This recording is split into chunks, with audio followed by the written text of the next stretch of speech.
누가 너에게 해악을 끼치더라도 안가품을 하려들지 마라. 강가에 가만히 앉아있으면 곧 그가 떠내려가는 것을 보게 되리라. 노자가 한 말입니다. 제가 베트남 소식에서 지금까지 한국이 기부하고 있다는 고구마 먹는 듯한 소식만 전해드린다는 의견들이 있었는데요. 시청자 여러분, 제가 걱정하지 않으셔도 된다고 했잖아요. 권선징악은 진학인권선언이라는 서 유래한 것으로 악한 행위는 마땅히 징벌하여 바로잡고 한 행위는 권하여 장려해야 한다는 뜻입니다. 옳고 그름을 분명히 따져 충신과 효자에게 상을 주고 난 신과 적자에게 벌을 준다는 이 말이 현실에서 이루어지고 있다고 해서 화제입니다. 나라가 먹여 살리다시피 한 베트남에서 우리나라 기업들이 발을 빼고 글로벌 기업들이 공장 가동을 멈추고 있다는데요. 지금 바로 알아보겠습니다. 베트남 현지 언론은이라고 해서 전 세계적으로 진행 중에 있는 현 사태로 베트남 전국적으로 약 34,900개의 회사가 올 1분기 베트남 시장에서 철수하고 철수기업의 건수가 전년 동기 대비 2% 증가된 것으로 조사되었습니다. 베트남 기획투자부의 보고서에 따르면 이들 대부분은 현 사태에 대한 보다 명확한 상황을 지켜보면서 휴지 상태에 들어갔습니다. 철수한 기업들 가운데만 8,600개 기업은 잠정적으로 사업을 중단해 지난해 같은 기간보다 26%나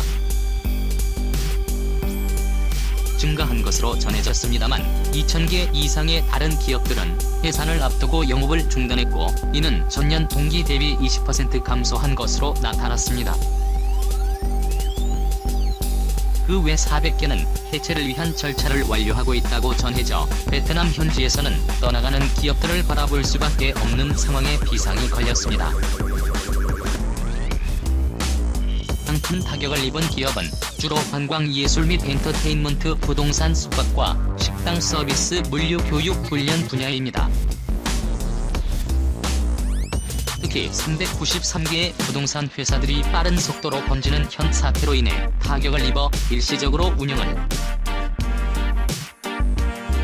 중단했는데 이는 2015년 수치 대비 94%라는 놀라운 증가율을 보였습니다. 이어 관광업계 1,000여 개의 기업도 타격을 입었습니다. 사태는 9만 36개 숙박 및 식당 서비스 제공업체와 100명 이상의 물류 운영자들을 강타했습니다.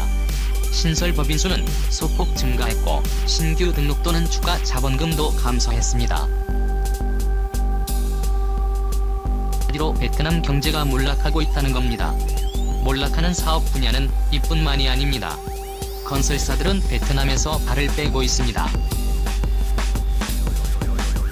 현 사태 확산으로 경제 위기가 닥치면서 베트남의 사회 간접 자본 건설에 차질이 빚어질 전망입니다. 민간 기업들이 타격을 입으면서 민관 합작 투자 건설 운영양도 방식으로 진행하는 사업에 참여할 투자자를 구하지 못하고 있는 경우가 늘어나고 있기 때문입니다. 한가로프도 고속도로 사업에서 민간 투자자인 수원지역 건설사가 자금난 때문에 철수하겠다고 선언했습니다. 광성인민위원회는 청리시에 이 사업의 자금 조달 방식을 100% 공공투자로 변경해달라고 요청했습니다. 정부가 사업비 약 5,301억 원을 추가로 지원하면 양도 방식을 유지할 수 있다는 대안도 제시했습니다. 임광부도 고속도로 사업은 4차선 총 40km로 기존 누이바이라가이 고속도로와 연결되는 베트남 핵심 사업 중 하나였습니다. 2013년 완공 예정이었지만 돈이 부족해 난관에 부딪힌 상황으로 베트남 정부의 지원이 없다면 뾰족한 대책이 없는 상황입니다. 엎친 데 덮친 기억으로 전 세계의 글로벌 기업조차 베트남에서 공장 가동을 멈췄습니다. 나이키와 아디다스 등 글로벌 메이커의 운동화 생산이 일시 중단될 것으로 알려졌습니다. 현 사태로 글로벌 메이커의 베트남 내 생산 라인이 멈췄기 때문입니다. 머그 통신 등에 의하면 호치민시는 베트남 총리실에 세계 최대의 운동화 제조업체인 대만그룹 호치민 공장이 일시 폐쇄를 요청했습니다. 부채는 방식으로 나이키와 아디다스 뉴발란스 운동화를 베트남에서 생산 중입니다. 민에 위치한 두 회사의 베트남 공장에서 한 해에 3억 켤레의 신발이 생산되며 이는 전체 시장의 약 20%를 차지하는 물량입니다. 민시가 손해를 감수하면서 강력하게 생산을 멈추겠다는 결정을 총리실에 요청한 배경은 호치민시가 베트남 내에서 하노이 다음으로 이번 사태 확진자가 많아서입니다.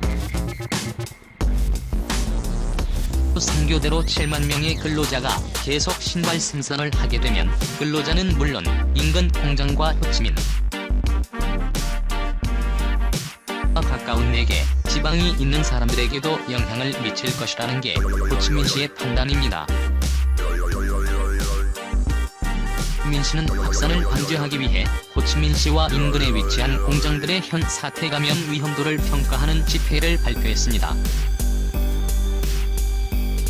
이 지표에 따르면 위험지수 80% 이상이면 공장 운영을 중단해야 하는데 두 회사의 호치민 공장의 위험지수는 41%였습니다.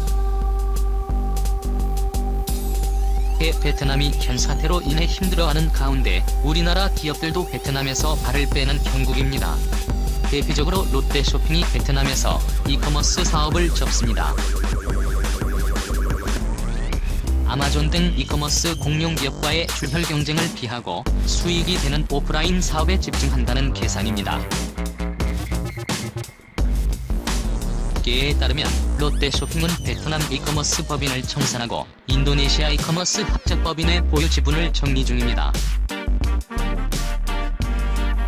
롯데쇼핑은 최근 청산한 베트남 이커머스 법인 롯데전자상거래 베트남 유한 상해 오픈마켓 롯데다 디엔 등을 운영했으나 운영을 종료했습니다.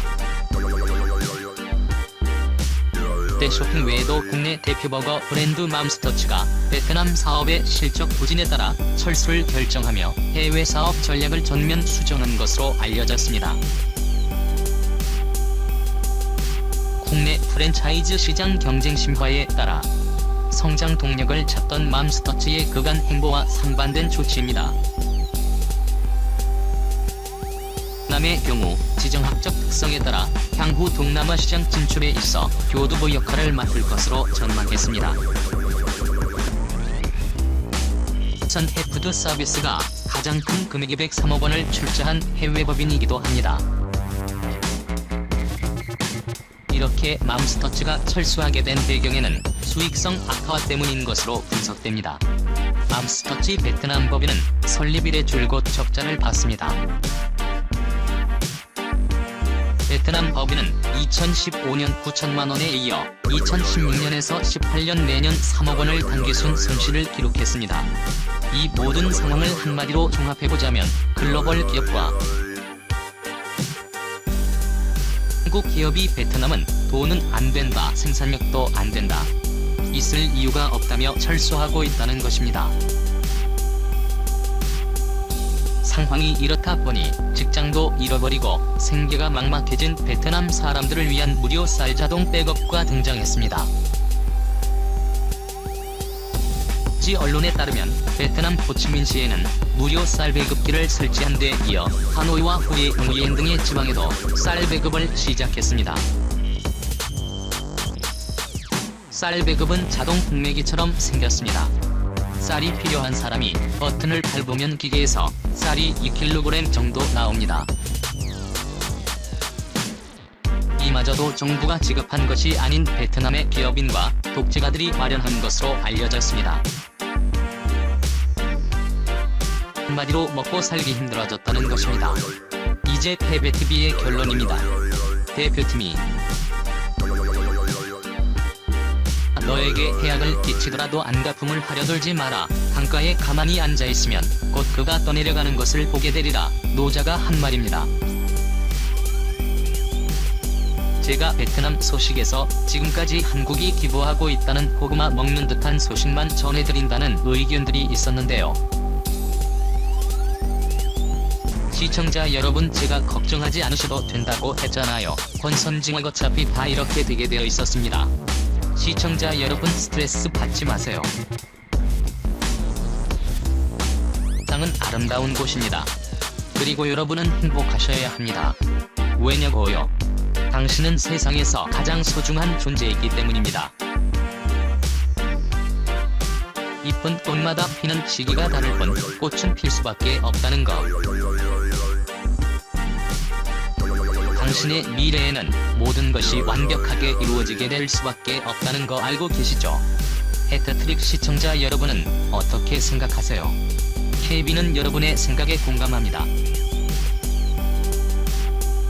댓글로 여러분을 남겨주세요. 여러분, 오늘 하루를 행복하게 보내고 계신가요? 나이를 먹어갈수록 행복을 느끼죠. 쉽지 않은 것 같아요.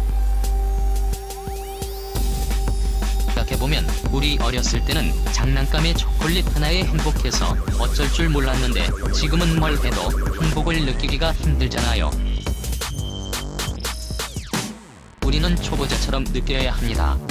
눈을 뜨면 다시 태어난 듯 새로운 날을 맞이하고 오늘을 마지막으로 살듯 최선을 다해 살아가야 합니다. 사람의 그 어떤 말보다 당신이 하고 싶은 일을 선택하세요. 그리고 선택을 하셨다면 지금 하고 있는 일에 최선을 다해 집중하세요.